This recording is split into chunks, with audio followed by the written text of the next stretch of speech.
Good morning, good afternoon, all around the world. So, good evening to some of you. Thank you for being here on this Guesty virtual meetup. I am excited about our trends to tactics, STR pricing strategies that drive growth. This is a great session, and I know you guys are going to love it. Before we get started today, I did want to introduce myself. If you don't know me, I'm Dave Van Gotti. I'm the Chief Evangelist here at Guesty. But today's not about me. It's about these two awesome panelists we have joining, two good friends of mine. First is John Ann. He's the CEO and the founder of TechTape.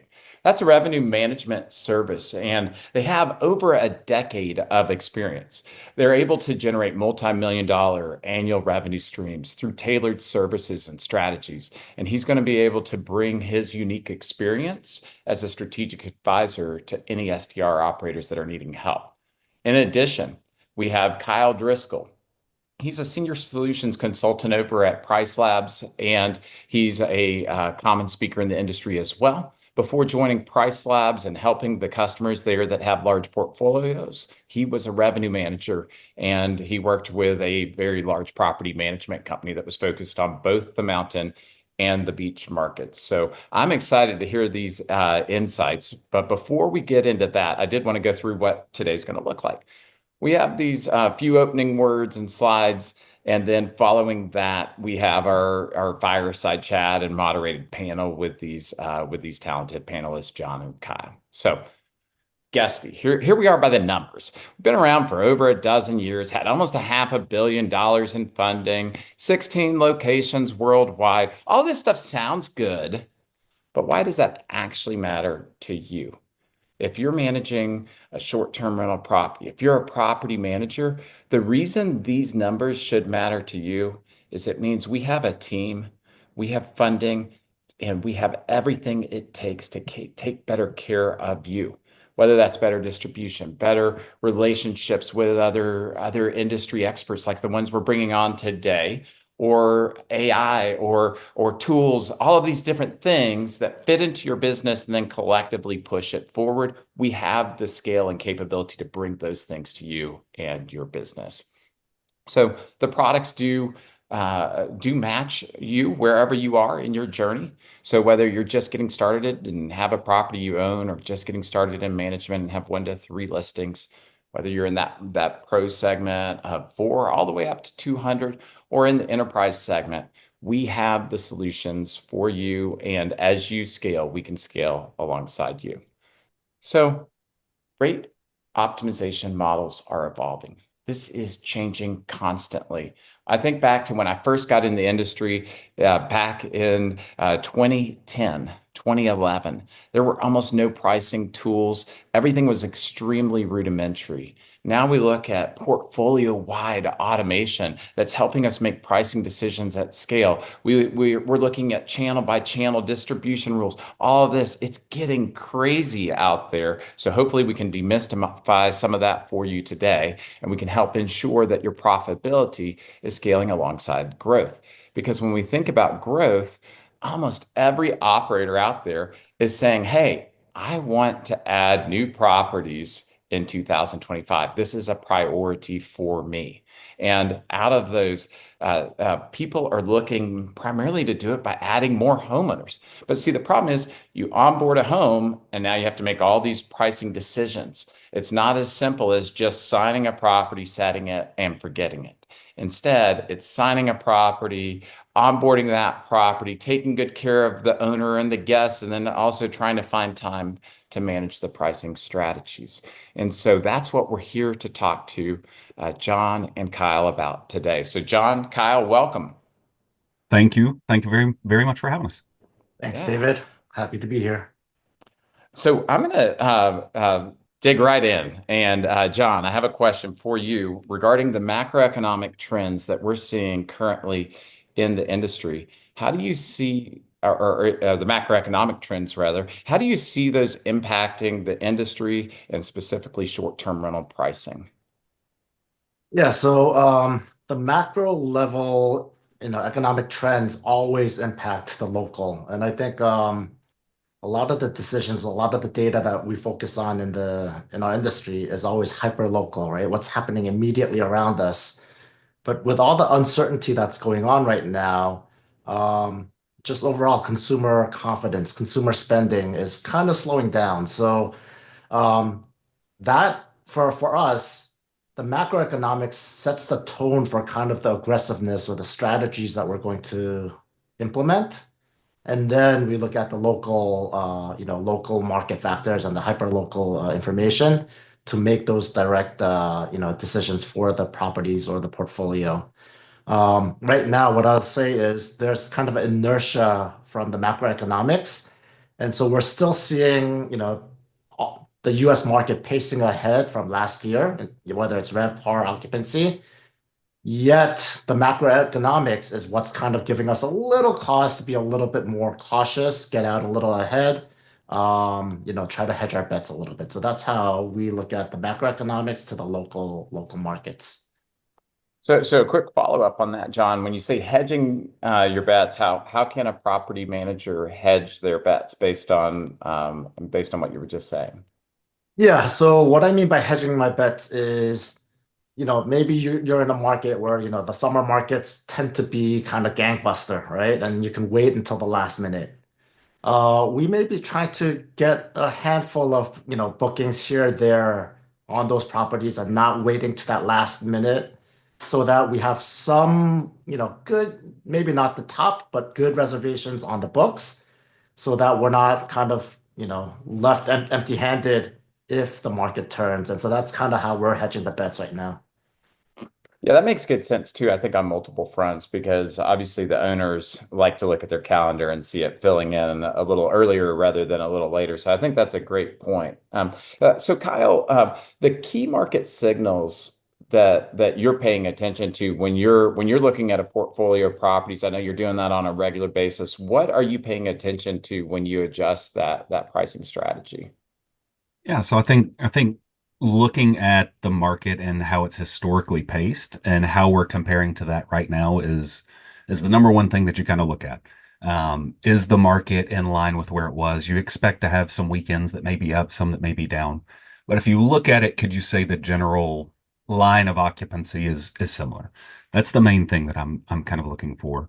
Um, Obviously, we want to know about the supply, and if supply has grown drastically as we head into these macroeconomic conditions, got a lot more concerns in that.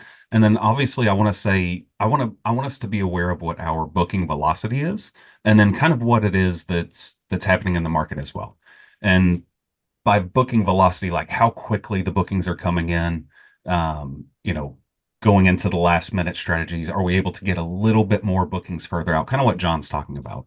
That's a it's a big talking point when I meet with my customers to say, hey, let's look at further down the road and see if we have an opportunity by interpreting the data and kind of get the rates more of where we need them to be, so to speak.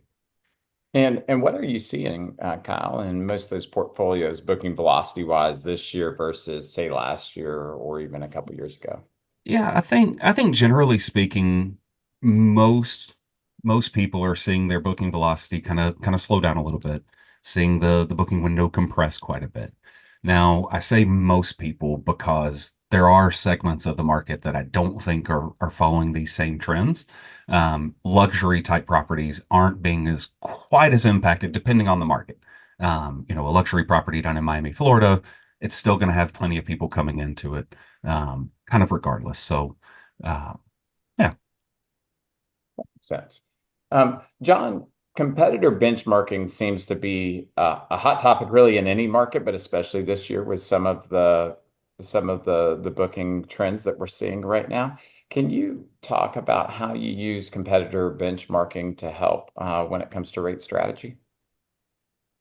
Yeah, so competitor benchmarking or, market neighborhood competitor benchmarking, that's a hot topic. And I think there's so we use it to inform our strategy, but we're not like trying to nail down to every single detail, every single amenity to try to figure out what our competitors are. Um, Kind of the truth in the world right now is what I deem to be my competitor might actually not be the competitor for the person who's booking. One reason might be that property's not available when they're booking that competitor, right? Other Right. times they're looking for other things. So the way we look at competitor set is we're a little more broad in terms of what the competition, the competitive set is. And then we look at trends of is that competitive set going up, down, slowing, I don't know, getting more, have a fast velocity, pace, and what not. And then from there, we're making our own decision. So what we're not doing is we're not chasing what the competitive set is doing because it goes both ways. If you chase if your competitor is doing better and you chase that number, you could actually end up hurting your revenue because for whatever reason, you're not exactly them. We also see people not going, lower or low enough because their competitors are not doing it. And you can actually, that incremental revenue can actually help you really outperform your competitive set. So we use it more informative and not didactic, right? So I guess that's how I would put it.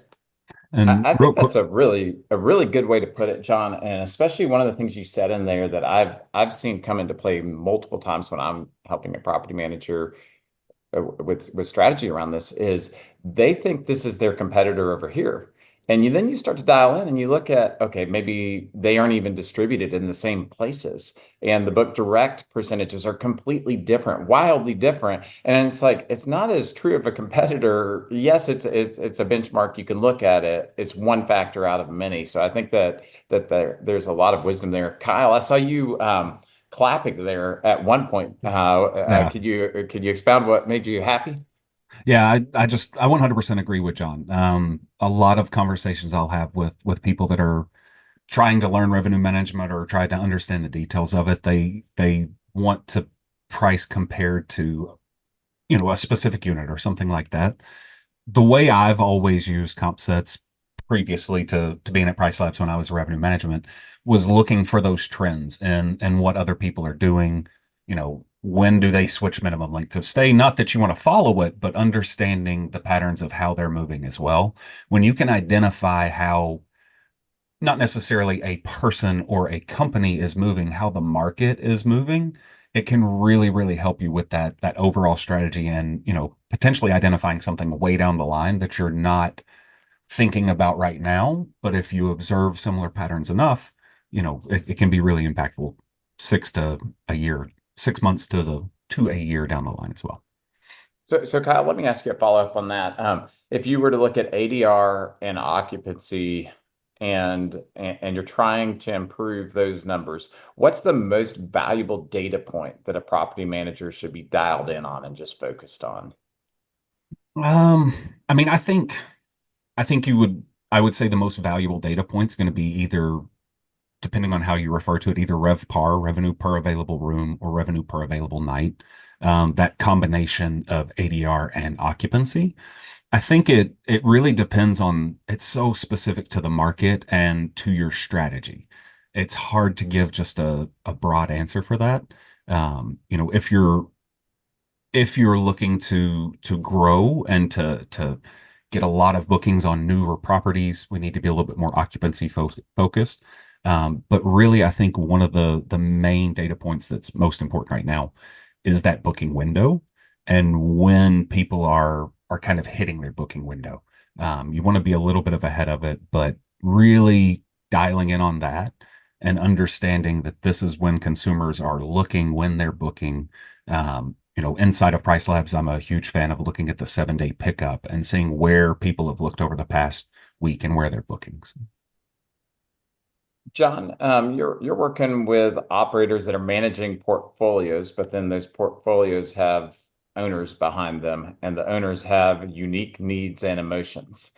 How do you balance the needs? And in some cases, I've even seen contractual requirements that owners will have on rates around properties with the needs of maximizing RevPAR, like Kyle was just talking about. Yeah. So risk tolerance is something that we kind of really have focused on. And, it can sound like just like a soft, soft, fluffy thing to talk about, but it actually has a huge impact on your end, the resulting revenue performance. And what I mean by that is you could have the same exact property in the same exact market. And, if your owner wants to see 3, 4, 5 months of full booked calendar, there's a way that you get there. And, that's one revenue performance. If your owner is like, hey, just make me as much money as possible, you're the expert, make the calls. You may be sitting there with a empty looking calendar, but we're seeing signals that, we can hold out and then get a higher rate and get the same occupancy. So I guess one analogy that we use is like, when you go to a financial advisor, you don't just go in and say, make me as much money as possible, right? You say, I'm in my 40s, I have 2 kids, they're gonna go to college in, so many years. So right now, like I have more time to make, higher risk decisions. And then later on, I might get a little more risk averse. That is a critical part of how revenue performance would work in any given market. And so that goes back to why you can't chase your neighbors because if you have a really low risk tolerance, you'll make less money, but you should be happier at the end of the year because it aligned with your risk tolerance. And so we don't not like working with owners who have low risk tolerance. We try to meet them there and then get as high a revenue performance within their tolerance level. And then over time, we try to inch up their risk tolerance once we build a trust with them. Does that make Yeah, sense? yeah, that makes perfect sense. I love the analogy to the financial advisor because each person has the unique needs, and this really drives home how complicated the job is for a property manager, especially that's managing quite a few homes, because they have to, not unlike the financial advisor, know those needs and then proactively, hopefully proactively, communicate with all of those owners. And I think that that proactive communications piece is an important one. And by being informed on your numbers, whether it's through consultants you're working with or the tools you're working in, the reports you're reading, that helps you communicate in a proactive way and retain your portfolio of homes. Again, just like the financial advisor. I love that analogy. That's really, really good. So, Absolutely. Kyle, I want to move on to a different idea of data-driven promotions to create Mhm. urgency and how you or Price Labs would create value around something like that. Yeah, so that's kind of an interesting topic. We talked before. I was on the road show with Guesty this past week, going through the South Carolina coast, and one of the main talking points during my speech was the effectiveness of the monthly and the weekly promotions, specifically to Airbnb, because we were on this roadshow with Airbnb. And you don't have to go crazy with these whatsoever. All of the data showed that, hey, 10% is a steady, firm number, but the lift that you get algorithmically by offering these discounts, because keep in mind, just like we want to have longer stays, Airbnb wants longer stays too. So by offering some of these discount mechanisms directly in OTAs, which you can set, I'm pretty sure in Guesty, you can set in Price Labs, you don't have to do it in the OTA. There's so much potential for additional incremental revenue because not many people are doing it. The analysis that Price Labs did for Charleston in particular was that about 50% of properties are using some type of 10% or less promotion. That to me is huge low hanging fruit. Now they've got other things as well. The number one promotional aspect I think you can use that's and be data driven with it is using their new listing discounts and by utilizing those, but protecting your calendar. And John may know what I'm talking about with this, but 20% discount for your first 3 bookings if you have a brand new property. That's a great tool for you. But then, you can end up getting something booked way down the line on your calendar. So you want to get those bookings early on your calendar, get the ball rolling, make sure you've got a steady, firm grasp on the OTAs. Yeah, so block out your calendar past like 3 months when you're just starting. So your first three bookings are, relatively soon. I've seen a year out, right? And you're like, you're not going to get the The You'll 5-star review, you gave them a discount, like that's not valuable to you. now Price Labs is working on something to help with this as well, by the way. Just saying. Right? Can't Yeah, wait. we already see your logo there, Kyle. No, I'm kidding. John, so question on the review side of it, going a little bit off topic here, but since you mentioned it, how do you see those reviews playing into the overall pricing strategy?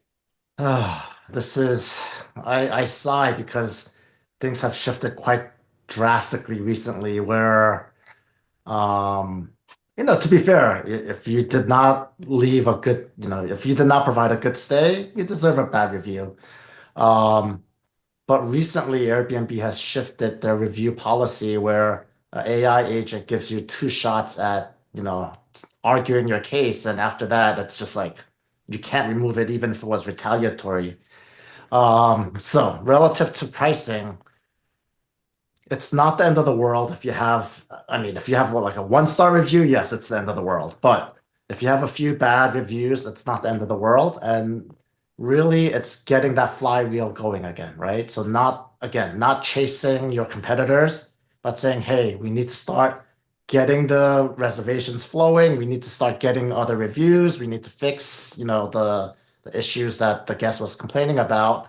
And by getting the flywheel going again, then you actually get your property back up and then you can get back to, a competitive price. But if you stick to my real estate property looks exactly the same as my neighbor and you stick there, that's when it's the kiss of death because it's not going to recover. Yeah, that makes sense. And I think it also when we focus on a truly exceptional guest experience, that experience that somebody goes and they are just wowed at your property, it also, in addition to helping to stabilize or elevate ADR. I think that it also de-risks that demand channel because we're seeing stricter and stricter rules from some of these different channels, such as Airbnb. If you fall too low, there's even a risk of the Get it platform is at delisted. risk for you. And so I do think that this does become part of the equation, even though it's not directly revenue management and per se. Kyle, I know you guys probably have some data on the review front. Do you have anything on that offhand that you could share with the audience? Yeah, this is actually straight from the horse's mouth last week with Airbnb with their move toward oh what's the word I can't think of it. The top 2 million listings. What's the word I'm looking for? Um, Lux, guest Plus. favorites. Guest favorites with Yeah, their yeah. with their move towards guest favorites. Thank you very much, Don. They have seen something around the lines of like 90% of their bookings over the past year have come in at 4.8 stars or higher. And that guest favorite badge has become such a huge mover for them in terms of clicking. And one of the things that they really talked about was a key component of that review is pricing. And I think we all know this, like people are price sensitive if you're a little too high and you don't offer the same type of you don't offer what they're paying for, you're going to end up falling down. So mitigating your reviews by being not saying don't take the money that your property's worth, but understanding where that threshold is that, hey, could be the difference between a 4 and a 5 star. That's super, super important as you go through with your strategy, especially looking at, depending on which market you were in, how are those consumer behaviors? Is there a better chance you're going to get a 4.7 star versus a 4.9 or whatever? So, But one thing on the rating, I'll say, I'm sorry to Yeah. oh, jump in. please. Um, Not getting a 5-star on the value category is not, I think that's one area where it's okay if you don't get the 5-star on the value. I think if you're consistently getting 5-star on value, you may have a little more headroom to adjust with your rate. Yeah. But everything else that Kyle you said, like David, create an amazing experience so that you're getting the overall 5-star review. Yeah, that's spot on.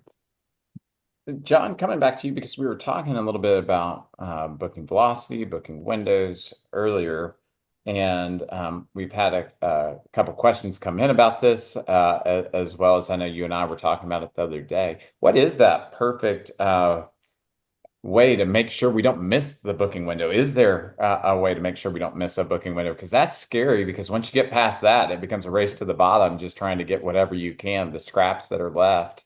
How would you go about that? Yeah, so of course in the data set, there is a kind of a window that's the ideal booking window where most people are booking. And yes, you want to try to hit that because that's when most people are looking in your market to book. And so, more demand than supply, ideally, right? And, you can look at booking window charts in your market, kind of identify what that is. With that said, there is no perfect booking window, right? So sometimes a booking that comes out really far out actually may be your best revenue booking. And then obviously as you get closer, typically in the short-term rental world, unlike hotels and airlines, we do discount as we get closer and closer. So if it's too late, that's kind of what we want to avoid. So the way I look at it is like, how many at-bats do you have, right? Adjust your far out strategy so that even your far out, there is an at-bat there, and maybe it's not the booking window for your market, but if you're hitting that right person who needs your, 8-bedroom property or whatnot, they may be willing to pay a premium, right? Not a crazy premium. And if you kind of miss that, then you adjust your strategy again, like, for the next period. And again, and so as I call time the conveyor belt, as that conveyor belt is moving, you try to get as many at bats, at that booking window. And then obviously you should know what the ideal booking window for your market is. And then at that time, you really want to be dialed in terms of your pricing, so that you're getting it, before you miss that ideal booking window. That's good. Kyle, how would you determine what the ideal booking window is? Uh, Giving you a softball I, now. well, I'm about to say I don't think you can determine exactly what the I ideal asked him booking for window. perfection. I'm asking you for ideal. If I'm just hoping for one of these to be the right answer, this thing will go I viral. mean, we can see the booking trends and everything, but I think adding a little like paying attention to how you've historically booked at the listing and then tweaking your strategy a little bit can be beneficial. If you're chasing 5 nights, 90 days out, having some type of mechanism that says, hey, when I'm going for 5 nights, my rates may need to be, 5 to 10% lower. And then once I switch to 4 nights, having a little bit of an increase at that point can be really, really beneficial. So again, I don't think there's a perfect answer to the booking window other than the best booking window is whenever we're all going to make the most money. Can I add just one real quick thing on the booking window? Yeah. The data really that tells us what that perfect booking window is. There's a feedback loop, right? So if everyone, all the different players in the market have held their prices way too, high for a long time, and then everyone's dropping it, then the data says that's your ideal booking window.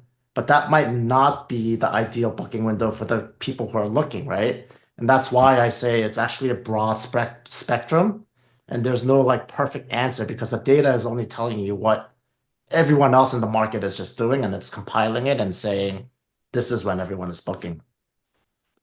All right, audience. I'm sorry. I tried. I even phrased it ideal instead of perfect. I asked both of them. So there we have it. There's no perfect booking window. You're going to have to work a little bit harder than it just be magically 61 days or something like that. So moving on.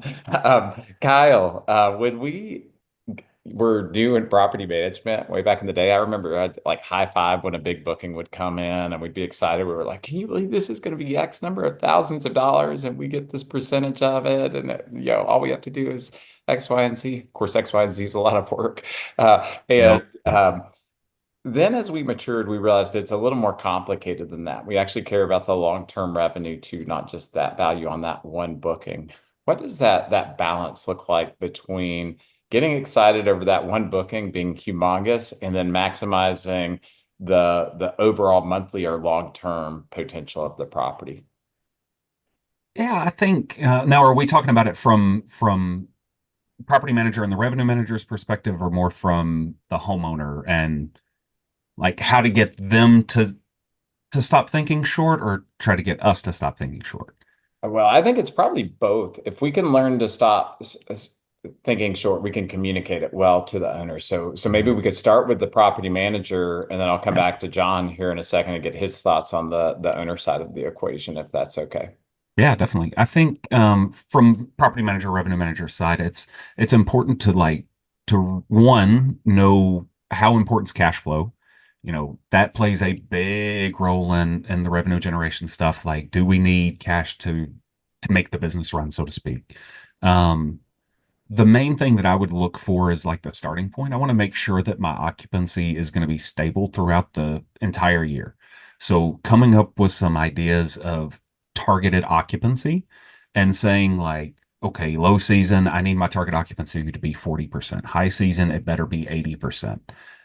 If I mean, obviously everybody wants 100% at all times, but David, as you know, there's an easy way to get to 100% occupancy. $1. $1. But that and then taking that occupancy and saying, where do I have the opportunity to lift my ADR? If summer is my peak season and supplies up 25%, summer's probably not my spot where I can mess with my ADR and go up really high and gain a bunch. But maybe that opportunity is there during low season when everybody else is going to be going for 30 night stays and I'm going for two. So identifying the occupancy targets that you've got, ideally having some revenue targets as well, but really going in and understanding your calendar and just trying to identify where other people are not identifying things at. And John, how would you go about communicating what Kyle just said in property management speak to an emotional owner that has a mortgage? Yeah, well, that has a mortgage is actually the important part because that actually talks to the long term, right? Because you need, it's not that 1 month of having amazing revenue. It's actually the average across a year, right? If it's seasonal, obviously it's not going to be month to month, month by month, but right. So I'm going to use a financial analogy again, and then and then kind of how to communicate it. You could be a day trader and have a killer trade, and you could be celebrating that, oh my God, I just sold at the, highest. But if you're not doing that consistently, there's a lot of money you're leaving on the table, or you're not making the right trades, right? So looking for that, like, one big booking and like, high-fiving, as you said, David, that is like a day trader high-fiving because they just timed the market perfectly, right? Um, we work with owners who basically say, last year I put it at, this XX, ADR and I got a booking. And then we go look back at the data and like that was the only booking in that month, right? But like that is kind of like ingrained in their head that like this property is worth $300 or whatever that number was. The way the long term, and so we try to explain, look at your revenue, look at your RevPAR. Your RevPAR was actually like $10 because you were unoccupied, across the rest of the, right? Um, so what we're really trying to communicate is you want that incremental revenue when it's the peak season, getting that incremental higher, again with the strategy, might not seem like it's amazing, but you're doing that consistently during the peak season. During the low season, just like Kyle just said, you're getting that incremental revenue consistently during the low season rather than it sitting empty or being, very, very low. If you add that incremental revenue consistently throughout the year, then you end up with a lot more money, not incrementally, incremental more money, right? And so that's what we try to communicate whenever someone's focused on their ADR or at their rate, what it's advertised at. We try to go back to RevPAR and occupancy or revenue if it's like one property, same, kind of the same concept, to kind of explain that yes, your rate might have been lower, but by being, consistently occupied at a much higher rate, sometimes you like double their, year over year revenue with a Yep. slight reduction in ADR. Yeah, so I liked one thing you were saying there about the day trading. It's almost like you have to get lucky sometimes to get that big Right. booking or that big trade on a day trading versus the consistency of the same action over a long period of time. One of the things I always think about, and I'll talk about sometimes with athletes I coach, I do some athletic coaching, is the idea of a cup underneath a faucet and with a drip. And somebody walks by when you first place the cup there, and it just looks like there's no water in the glass. And over time, it will fill up, and the next morning it's overflowing. Yeah, that's how I think about what you're saying there. That consistency when you hit it just day after day, you make the right incremental changes. Those incremental changes can actually produce exponential results over time. And so I really like that. Just like the stock market, you can put it in an index fund and kind of just sit back and relax and wait 3 decades, and it will be worth a lot of money. But if you're trying to day trade, you may have a bad day and lose quite a bit, and you may get lucky sometimes. But I like that. I have a We're gonna quote have to that give you the analogy crown. I have a quote that I recently heard someone famous say, "The small things are the big things." That was David Yeah, Angotti, right? So, right, the small things that you do consistently add up to be the big things, and I think that's exactly what you meant in terms of the dripping water. So, yep. yeah. So Kyle, the strategies we have now, that's good. That's what we're going to need to be consistent with. And I specifically Mhm. want to talk about gaps and off season because that's one of those ones that takes a little bit of skill. So how would we implement a strategy around gaps and off season? Yeah, so specifically with off season, if you have historical context, so like if you've had a property for a little while or you've been in the market for a little while, there's a lot that you can do with that historical information, especially if you performed decently. So kind of I want to use a use case first, and let's say we had a pretty solid off season last year. You can look at what you achieved and then like what I talked about before, trying to find some opportunities, maybe there's an event that comes in during this off season that's different or anything like that. But you can really go in and set yourself up for success by having your rates very comparable to where they were last year, so to speak, where you achieved your goals last year, but having them earlier and not having this game where I'm dropping my rates. Just go in there with the rate that you kind of already know, or even put some parameters in it. So last year, if you got $225 as an ADR for a week, maybe set some parameters that are like, don't go below 195 and don't go above 235. That way you have some room to play. Something that you could do there. But I think for off season, being really dialed in ahead of time is super key, specifically with your minimum lengths of stay and with that ADR. For off or for orphan gaps and things like that, my response would be a little bit different because it depends on, markets. It depends on the, whether it's a weekday or a weekend. I'm a big fan of if you have an orphan strategy, you want to do discounting during weekends and then potentially do increases or I'm sorry, on weekdays and increases on weekends. But that's not the easiest thing to pull off. And this would be another one of those things where we have a nice new thing coming along that's called AI, where you've got all these tools that are helping you with messaging and sending out messages to try to help you fill your gaps. I believe Guesty, you've got a couple of partners that help with that as well. That's something that I think is very, very useful right now, specifically with those gaps. But run a discount if you have weekday gaps. If you have a pretty good property, maybe do a little bit of an increase on weekends or slight decrease as well. The gap nights in particular are an interesting one because that's the true win-win-win scenario. You're helping your company, you're helping the owner, and you're helping the guest. Yep. We're about to take a trip down to 30A, and we Mhm. got an incredibly personal looking message. I'm sure it was automated that basically said, "Hey, do you want this night?" And the price was at an extremely affordable price to add on one more night in a 5 bedroom beach house. So we did it, and we were Mhm. happy about it. It's like, yay, we get to extend our vacation for less than half the price per night that the rest of the trip costs. And the owner, I'm sure, is happy to get something there. There was no way they were going to be able to rent out one night in a property of this size that last minute. And so The the it's the cleaner is going, win-win-win. yes. Yeah, everybody wins. And so I love strategies like that. Mhm. Um, John, I want to come back to pacing. I know we've asked you a few about pacing already, but I just wanted to also think through the impact of an incorrect pacing strategy on ADR and the total revenue, since we're talking total revenue.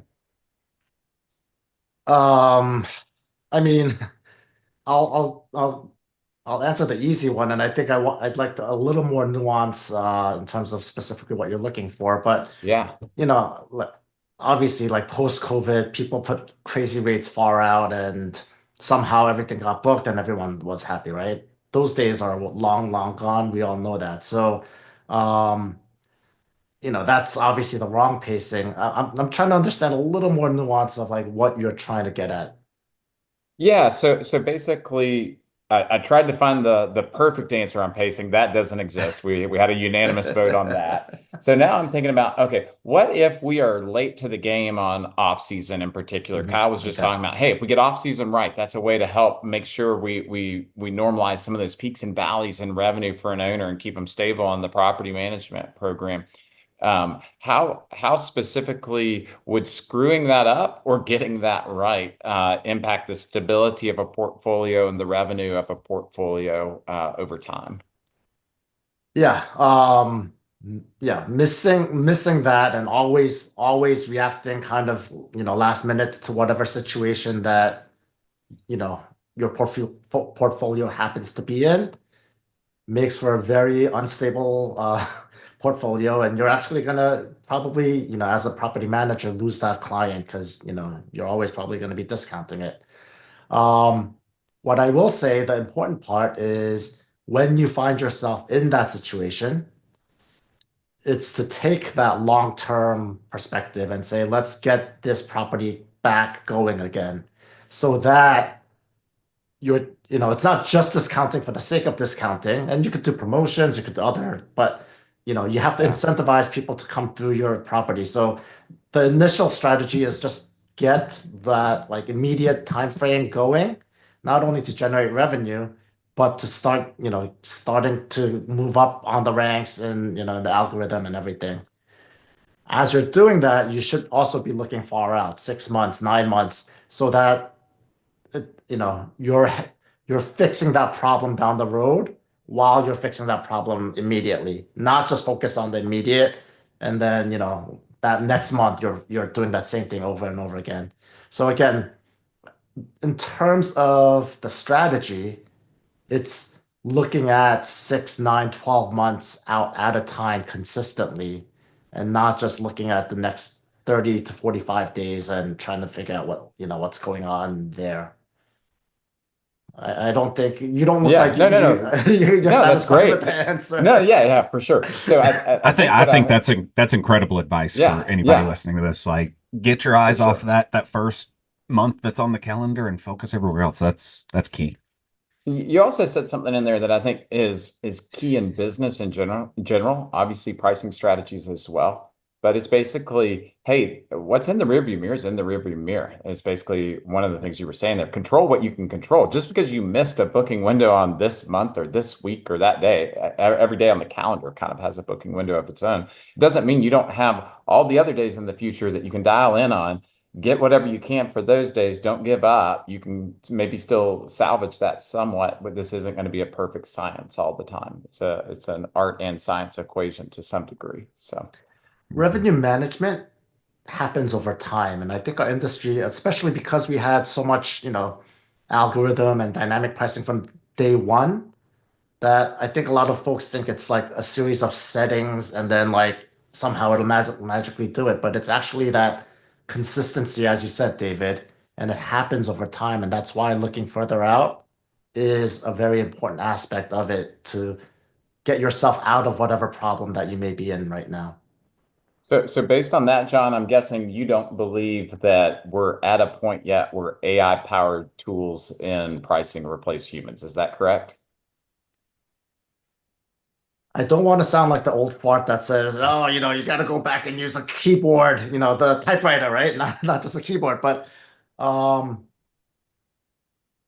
I mean, even if you look at like LinkedIn posts that are written by, AI, you could even for something that AI is very good at doing, you can already right now see kind of the flaw in it, right?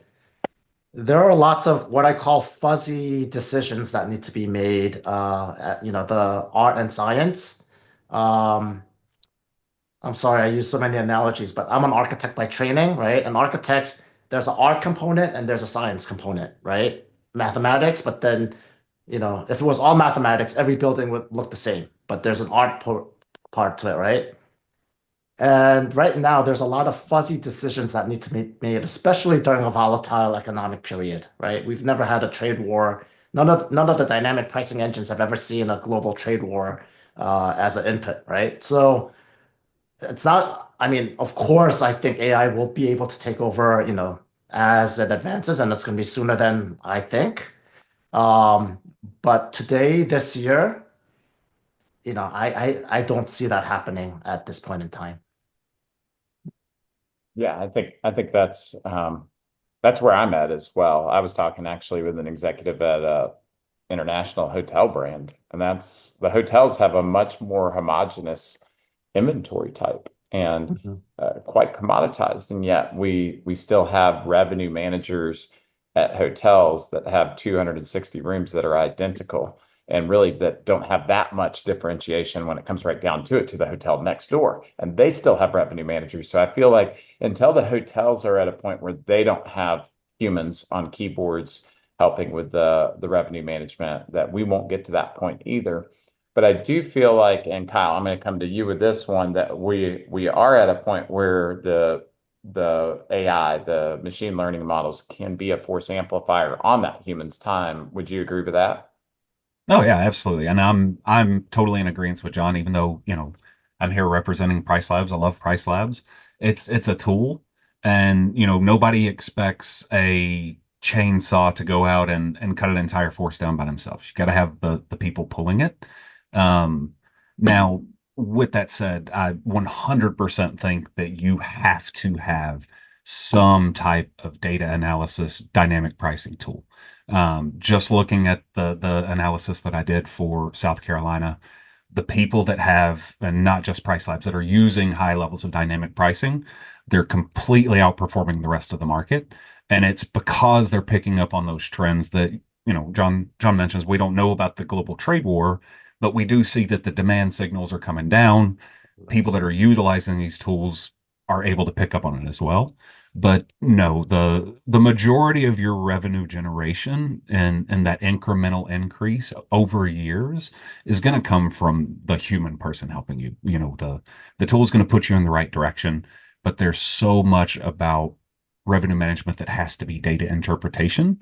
Um, you know, Maybe we'll get one day to where Price Labs and everything is just doing it for you, and then John and me and you are out on an I can island drinking retire. stuff everywhere and having a great time. But no, it's let's just keep in mind they're all tools. Some tools are better than others. I do believe that the Price Lab is a great one. And then you got to have somebody talented to consume what it's saying and to interpret it and then to direct it as well. If you want it to be a little bit more autopilot, got to have somebody to put the right levers in place. Yeah, and I think from having had a chance to really look at a lot of the different tools out there, there are advantages and disadvantages to each of the tools, and the advantage of having a human uh, behind the keyboard, you get to know the tool you're working with, whether it's Guesty Price Optimizer, yours, or one of the other ones out there. There's that element of working in that set of data every day, seeing how that tool pushes the data and processes the data. Then you can start to make better and better decisions. To John's point, those soft decisions that have to be made over time. So, John, I'm going to come back to you with basically the same question of how do you see the AI tools that are out there and the dynamic pricing tools that are out there impacting the humans' workflow as they're implementing these strategies.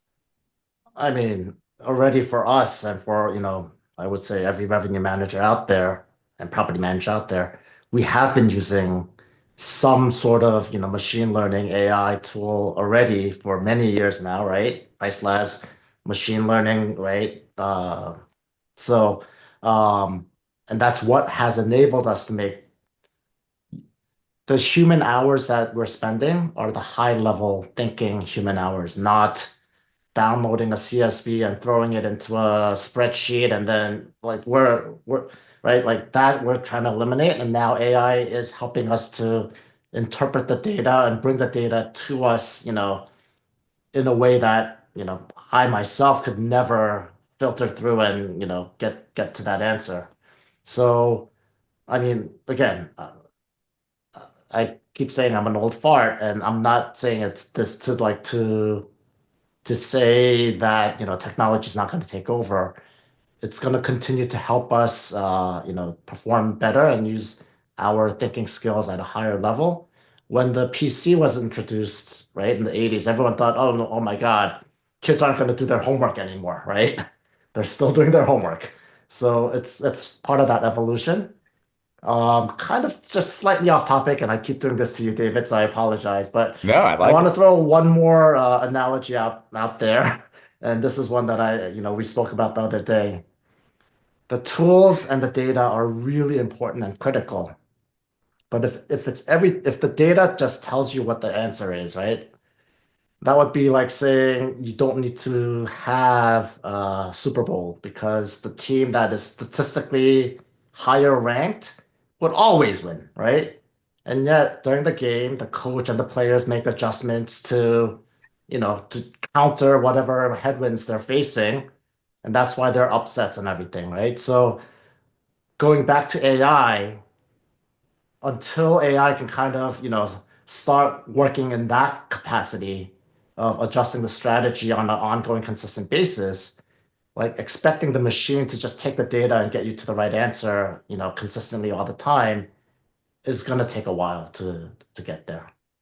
Yeah, and the Super Bowl, even beyond the pricing predictions, Vegas can't even get the winner of it right many years, and that's a binary choice. Yes, no, on this team. Imagine all we have to do is like $1,000 or $0, and right now the computer models can't even always get that right. So I think it's an interesting analogy for sure. So, Kyle, you work with a lot of different property managers. What are some of the errors that you see when you take over for a new customer? Well, not really take over, but start to advise them on their pricing. Yeah. I think it goes back to that point that I mentioned a little bit ago with John and looking further out. So many people are just looking at that next week or the next 2 weeks or the next 3 weeks and not adjusting later down the line, and not trying to interpret why they may need to adjust.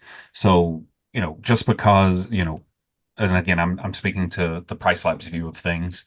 If you see that your rates are, starting to come down a little bit further out, you need to know that it's coming down because demand is down as well, and to be prepared for that and start having those conversations. Um, yeah, I think that's about covers it. David, you're muted. You're on mute, buddy. You'd think I'd have that button down by now. So, John, I have one for you on markets that are traditionally like Saturday to Saturday, these 7 day markets. Mhm. This property manager, Amber, wrote in. She has a question about, hey, between Memorial and Labor Day, we're thinking about moving away from that traditional Saturday to Saturday. They're thinking about a flexible check-in with 7 nights. They're thinking about maybe going all the way down to 4 night minimums, maybe throwing gap automation in the mix there too. What advice would you give somebody like Amber? There's no absolute answer, obviously, but what I would say is in all those types of historic destination markets, that Saturday to Saturday check-in was there because there was not enough technology to help. It was a way to make sure that the occupancy stayed high, right? So not have gap nights. What we have seen consistently in all these types of markets is by providing that flexibility, by being, the small number of properties that are available for 4 nights, 5 nights, maybe even 3 nights, there are travelers who are looking for that, and oftentimes they're willing to pay a premium because they don't have to stay the full 7 nights that all the other vacation rentals are doing. So my advice to Amber would be, if you have multiple properties, test it out on one or two and kind of see if it fits what you want, what you want to get out of it. And if you're starting to see it gets what you're looking for, then you could start expanding it out to your other properties. So I'm not going to say, yes, do it. But we have seen that by being flexible, you're actually able to generate more revenue. Your occupancy might go down, but you're actually able to generate more revenue because a lot of people are willing to pay a premium for those shorter stays. And with that, we're almost out of time. So I do want to just thank each of you. Thank you, John. Thank you, Kyle, for coming on today and sharing your wisdom with our audience. We greatly appreciate it, and I know they do as well. I did want to go ahead and also let everybody know about Guesty. We're going to be having hopefully both John and Kyle there at Guesty, and that's the biggest conference slash party in the industry. We're going to have 500 different attendees there. We're going to be in Mexico.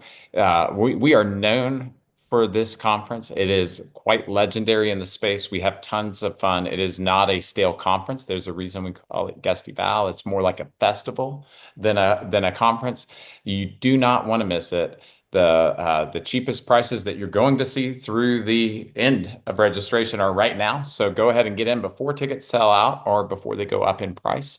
And I do again want to thank John and Kyle for coming today. And we appreciate each of you for sticking around and for going ahead and coming and spending some of your day with us. So thank you, everyone.